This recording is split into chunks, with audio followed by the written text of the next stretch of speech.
قبلے کی طرف پاؤں کرنا بے ادبی ہے، گناہ کی بات ہے۔ البتہ اس میں بعض علماء کہتے ہیں کہ ایک حدیث سے استدلال کرتے ہیں کہ رسول اللہ صلی اللہ علیہ وسلم نے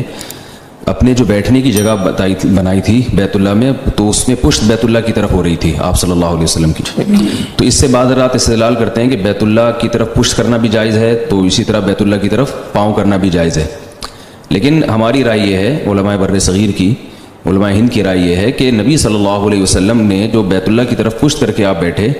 تو اس کی وجہ یہ تھی کہ اگر اتنا زیادہ احترام کا حکم دیا جاتا نا کہ پشت بھی نہ کی جائے تو لوگ حرج میں مبتلا ہو جاتے، کیونکہ وہ چلتے پھرتے 100 دفعہ ایسا ہوتا ہے کہ آپ کی پشت ہوتی ہے، تو وہ آپ صلی اللہ علیہ وسلم نے اس لیے وہ عمل کیا۔ لیکن پاؤں پھیلانا یہ تو بالکل واضح بے ادبی ہے، اور یہ اس کی نوبت، اس کی ضرورت بھی نہیں ہے۔ یعنی ایسا نہیں ہے کہ پشت کرنا تو بہت مشکل کام ہے نا، پشت کرنے سے بچنا، بار بار اس کی نوبت آتی، خاص طور پہ حرم میں جب آپ موجود ہیں۔ لیکن پاؤں پھیلانا جو ہے وہ اس میں تو واضح بے ادبی ہے، کسی بھی کی طرف آپ پاؤں، کسی بڑے کی طرف پاؤں پھیلا کے بیٹھیں تو بیت اللہ کی طرف بھی ایسے ہی، اور قرآن مجید میں آتا ہے کہ وَمَن يُعَظِّمْ شَعَائِرَ اللَّهِ، جو بھی اللہ تعالیٰ کے شاعر کی تعظیم کرتا ہے تو یہ دل کے متقی ہونے کی علامت ہے۔ اس لیے بیت اللہ کی طرف بلا ضرورت پاؤں کرنا جائز نہیں ہے، البتہ جہاں ضرورت ہو تو وہاں جائز ہے۔ ضرورت کا مطلب بعض مریض ایسے ہیں کہ ان کو وہ گھٹنے فولڈ نہیں کر سکتے اپنے، تو ان کو پاؤں سیدھے کرنے پڑتے ہیں، اور ان کے بیڈ کا رخ ہی قبلے کی طرف ہے، تو اب آپ بار بار تو وہ رخ چینج نہیں کر سکتے، تو اس لیے پھر یہ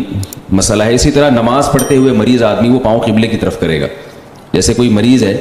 تو اس نے اپنا سینہ قبلے کی طرف کرنا ہے، اور وہ بیچارہ گھٹنے موڑ نہیں سکتا، تو ایسی صورت میں بھی ان کو اجازت ہے کہ وہ پاؤں اپنے قبلے کی طرف کر لیں، کیونکہ پاؤں قبلے سے ہٹا نہیں سکتے، ان کا رخ قبلے کی طرف، نماز میں اپنے سینے کا رخ قبلے کی طرف ہونا ضروری ہے۔ اسی طرح مسجدوں میں جو لوگ کرسیوں پہ بیٹھ کے نماز پڑھتے ہیں ان کو بھی یہ کہا جاتا ہے کہ آپ زمین پہ بیٹھ کے نماز پڑھیں،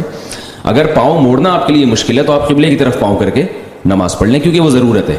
تو جہاں اس قسم کی ضرورت ہوگی وہاں قبلے کی طرف پاؤں کرنا جائز ہوگا، جہاں ضرورت نہیں ہے تو وہاں یہ بے ادبی میں شمار ہوگا۔